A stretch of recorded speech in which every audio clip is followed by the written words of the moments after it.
Then there is another method called reframing method, where you draw a grid with multiple aspects around it, decide on which four perspectives we want to analyze on, and then we brainstorm on the factors. So giving an example, for example, so the problem is that our energy and water consumption in dyeing are much higher compared to other suppliers in the brand client. So what do we do about it? Let's talk about the product perspective. That from the product perspective, we look into low liquor ratio automated dyeing machines, or we look into changing dyeing processes. From the planning perspective, we have to review our technical capabilities. This is not only an example. Or we have to assess what budget do we have to see which of these two measures we can apply. And we also have to speak to customer regarding the product demand. If does the customer have enough demand of this product for dyeing, that we change our production process for this customer. And then people's perspective is that we need to involve production manager, we need to train our workers on the new technology if we do it, and we also need to involve our merchandiser to speak to customer about the product demand. Potential perspective could be that if we modernize our plant, we could use this as a marketing tool. We could use our low energy and water footprint as a marketing tool, and we could even qualify for setting science-based targets as well. So this is one way of doing it. This is a tool that is very rarely used. Usually, if you are doing a level 3 audit, where you also have to come up with strategic measures, only then I recommend using this tool. But generally, I would recommend that you use either mind map or the fishbone diagram, but only for strategic level of discussions, if you ever come to that point. So this should only be used if, for example, if you're doing a feasibility study for a big measure, then you can use also this kind of reframing matrix.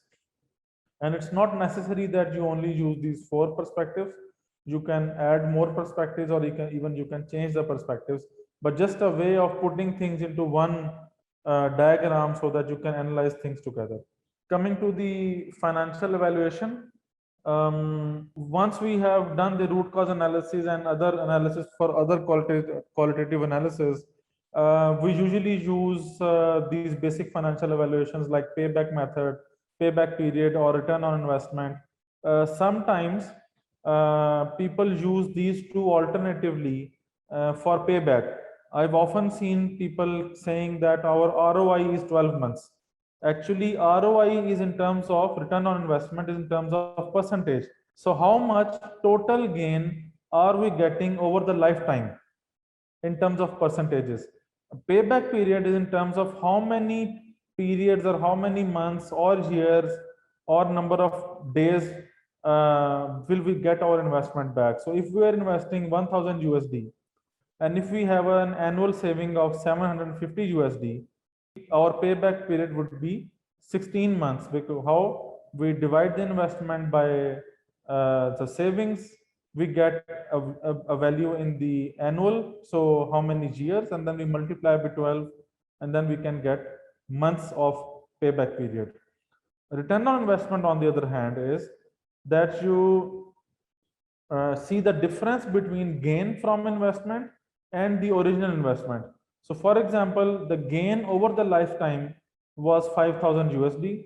Our investment was 1000 USD. So we divide this, we get 4000. So we subtract them from each other, we get 4000. And then we divide this with the original investment. So our ROI was 400%. But the problem is that ROI only represents overall gain, and it disregards the length of investment, how many years of investment it was, and also the time value of money. Because with the time value comes in discount factors, inflationary factors, interest rates, and all these financial calculations come in handy. So for example, $100 today will not have the same buying power as the $100 5 years afterwards or 5 years later. Or today, $1000 cannot purchase same amount of goods as it was able to purchase 5 or 10 years ago. So this is called the time value of money. So with the time passage, the power of money reduces. So value of money reduces. For that time value, there are three parameters that I usually use. There are others as well that you can use, but these are simpler to use and also give us quite a good analysis. One is net present value. Net present value is the value of all the future cash flows, either they are positive or negative, over the entire life of an investment. And what we do is that we calculate their present value of the whole project. So, for example, we had this project, let's say alternate one, where we invest $2,000, and then every year from year 1, 2, 3, and 4, we get some savings or we get some return on this investment. What we have to do is that we use a discount factor or an interest rate, and we, using the formula of NPV, we convert all these values into present value. And how to do this is to use this formula in Excel. That first of all, you have to arrange your all the cash flow data into Excel. You can do it in column as well as can do it in a row. And then you need to estimate a rate or a discounting factor or an interest rate. You can ask the company as well, what discounting factor or interest rate do they use usually in their financial calculations, and then we can use the same interest rate. I'm using 10% only for as an example here. So once the data is arranged, then we go to a new cell, we click equal NPV, in the brackets we enter this rate. For example, here I would enter 10%, and after the comma I would select all the cells starting from this negative value in the 0th year, ending at the last year, that is 1100, and then I click enter and I get a value of net present value. So if we have two alternate solutions to a problem, then we can calculate net present value of all the alternatives we have, and whichever brings in bigger net present value means that this is more beneficial project. And then we come to internal rate of return, and this is also very common now when we are evaluating alternatives or even doing analysis of feasibility study of one project that we have at hand. Internal rate of return is a discount rate that makes the net present value of a project zero. That is that it is at no profit or no loss. So if any investment that we do at an IRR value would bring a zero financial benefit. So that would mean that this factor that we used in NPV to calculate the NPV value, we need to see at which factor NPV value becomes zero. So that becomes the IRR. And what we do is that any investment that is below IRR causes a financial loss.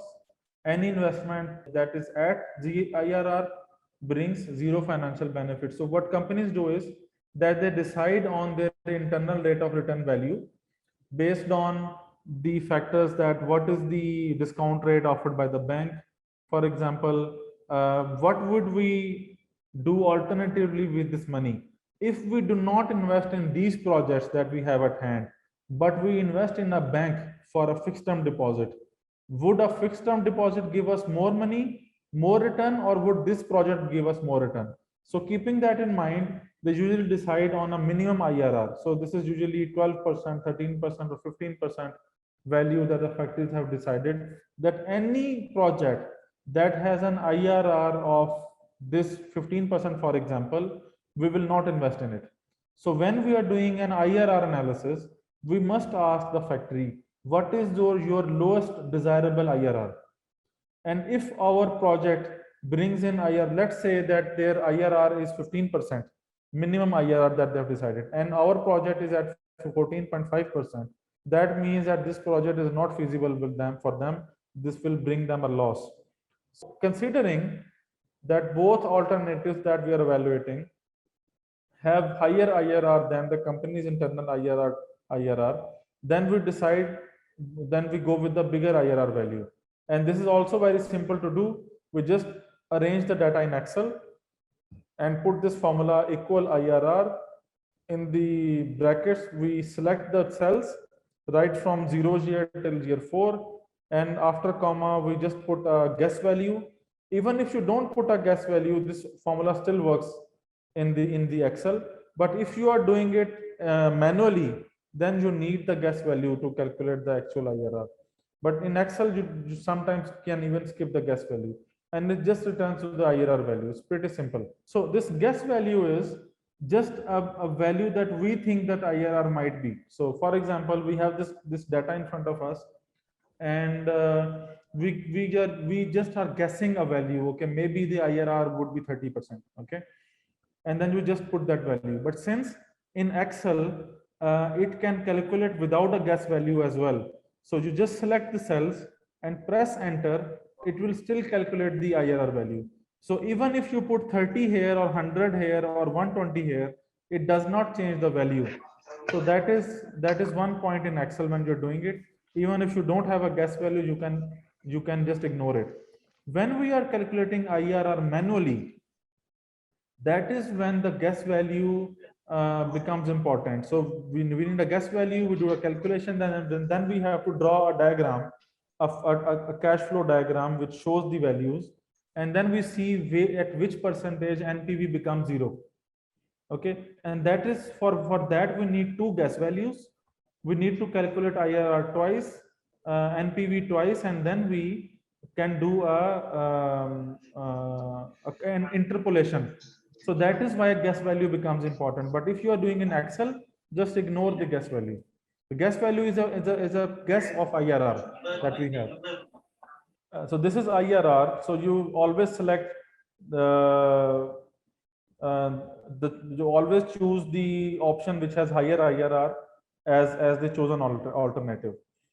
Along with that, there is sometimes a problem when we are talking about two alternatives, both don't have same lifetime. So when we, for example, alternative 1 has 4 years lifespan, alternative 2 has an estimated lifespan of 6 years. So these are mutually exclusive projects, because they have unequal lives. They don't have equal lifetime. The problem is that when we are doing IRR, when we're comparing them with each other, the alternate 2 is providing us savings or returns in year number 5 and year number 6 as well. For alternative 1 to be able to get returns in year 5 and 6, we have to reinvest in year number 4 as well, or we reinvest in year number 5 and then we get some savings in year number 6. So it is very difficult to estimate how much would be the investment after 5 years, because a new technology would come in, or the prices might change, any geopolitical issues might change, so we might not be able to invest properly, for example, here. So that is why sometimes calculating IRR for this kind of projects becomes difficult. So you can see in this example, for example, IRR for alternate 1 is 34%. IRR for alternate 2 is 24%. If we only look at IRR, we might end up selecting this project. But then after 4 years, we'll find out that we are not able to get returns of this in year number 5 and year number 6. But if you have a look at NPV, for example, NPV alternate 2 has a bigger NPV. So now we are in a fix what to decide. We earlier said that if we have a higher NPV, we select this alternative. Then we said we have a higher IRR and we select the project number 1. So there is a conflict. To solve this conflict, there is another method called equivalent annual annuity. What this method does, this method takes all these cash flows using the discount factor, the interest factor or discount factor, converts all these into an annuity or an equal annual cash flow. So for this one, for example, when we convert this all into an annuity or equal annual cash flow, it says that from year 1 till year 4, it will give us an average return of $346. And in the new cash flow, when we create a new cash flow for this, we will not have any cash flow in year 0, not even this negative, because this negative and all these positives have been averaged out into this new value of 346. So we will have a cash flow of year 1 346, 346, 346, and 346. For alternate 2, when we calculate the equivalent annual annuity, our cash flow is $379 average, right from year 1 till year 6. So we can see that this is providing us bigger annual cash flows compared to the alternative 1. So in this case, we would go with the alternative 2 because it is giving us bigger annual cash flows or equivalent annual annuity, EAA. How do we calculate this? Again, arrange the data into same cells, calculate the net present value, and then manually apply this formula because this EAA is not automatically calculated in Excel. I will give you an example. Let's say the discount factor is 10%. So we either write here 10% or we write 0.1, and we multiply this with the NPV value. And then this whole factor is divided by this whole factor here. So this whole factor is divided by this whole factor. What is this factor? We say 1 minus, then we in another bracket add 1 into the discount factor. So this becomes 1.1. And this 1.1 actually has a power of minus n. What is n? N is the number of periods. So for alternative 1, we have number of periods 4. Okay, so this comes here as minus 4. If we were doing this analysis for alternative 2, we would have this value of minus 6 here instead of minus 4. So the value, the power of 1.1 is minus 4. We calculate this power and then we subtract this from 1. Then this whole factor is in the denominator and 0.1 into NPV is in the numerator. For example, recently for this study, that renewable energy study for Bangladesh and Pakistan, for GIZ, we did this analysis for against solar water heating system and solar PV system. So we were talking about a particular rooftop size that we had, and we were discussing how much of solar PV system can be installed there and how much of solar water heating system can be installed there, and what are the paybacks and IRR there. So you can see, for example, this is a cash flow, this is a net cash flow. So I mean, you can imagine then that in each year there would be some positive flows and some negative flows as well. But just for the simplicity purposes, I have provided net cash flow, so positive flow minus negative flow, and I put it there. You can see this here in year number 11, for example, in solar PV, that it shows zero flow here because the positive flow and negative flow were equal here. Anyways, so I created this chart. So blue lines are net cash flows of average year, and the orange line is the cumulative cash flow of all the years. So the point where it is crossing this zero graph is the dynamic payback period. So in this case, it is crossing it at year number 4. So the dynamic payback of solar water heating system was 4 years.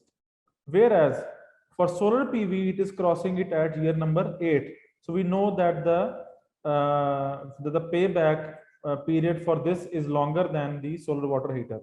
And then the NPV is also greater for the upper one. IRR is also bigger, and equivalent annual annuity is also bigger for solar water heating. So it is very easy for us to go for it. However, as also said by other participants earlier, that for example, we had this comment about from Buithan that doing a risk analysis and doing a technical analysis, techno-commercial analysis, we see that many companies, despite having this big IRR in solar water heating, still go for solar photovoltaic rather than solar water heating, because in solar water heating there are a lot of piping and mechanical equipment required, and a lot of operation and maintenance is also required. Although the operation and maintenance cost is considered here already, but the level of effort they have to put in, they want to avoid that. So this fear that we need to put in more effort is actually stopping these factories from going towards solar water heater rather than solar PV. This was one of our findings. Then, for example, for Stanter, the same example that I showed you, an example of saving calculation of a Stanter, I have put that in form of a cash flow as well. and you can see there was some investment of 20,000 here, and and the first year we were having a saving of 17,000, but then we considered a price increase in the fuel cost of 5% every year. So the savings are also increasing every year, you can see that. And the cumulative graph is going up. You can see the internal rate of return is 76%. So my question is that for this kind of a project where the payback period is less than 1.5 years and the IRR is so big, do we really need to do an IRR and EAA analysis, or we should only resort to simple payback and return on investment? In terms of statistical analysis or financial analysis, I do agree with you that you have to set a threshold. You have to decide at what kind of payback period we will not do this kind of calculations. I think anything that goes beyond 2 years, we should have this kind of a calculation if we are doing it for internal purposes. If we have a payback of less than 2 years or 2 years, that means that approximately our IRR will be 50%. And we know usually companies are very happy to jump on this kind of projects. But the problem comes in, even if let's consider that we're talking about a payback period of 1 year, and anything that is below 1 year, we don't calculate IRR. What if we have to seek bank financing for this? So even if the payback is less than 1 year in that case, you still have to develop IRR, EAA, or other advanced financial analysis to make it a bankable proposal. So do consider this in mind when you are proposing a high investment measure. Then you ask the company, do you want us to develop a bankable proposal for you? Would they like to pay you for this or not? Or would they develop it on their own? So if they want to develop it on their own, I would say that you just calculate an IRR for them and give it to them, or a EAA, and that's it. But if they want to pay you for this, because developing a bankable proposal is not a small task, it takes a lot of effort and a lot of calculations. It will consume your 3-4 days in total, I would say. Then charge them, and if they pay you, then you can do a detailed calculation. And in that case, I think you also need to calculate external rate of return, not only internal rate of return. What is the difference? The difference is that in internal rate of return, we are excluding all the external factors. For example, inflation rate, or the geopolitical factors, or the global factors of price changes, for example. When we are doing an external rate of return, these are the factors that we also need to consider. You can see this source down in the bottom, Investopedia. If you go to investopedia.com, or for example, if you go to this corporatefinanceinstitute.com, if you go to these websites, you can get good information about calculating ERR as well. So if you are doing a feasibility analysis or developing a bankable proposal, do that as well.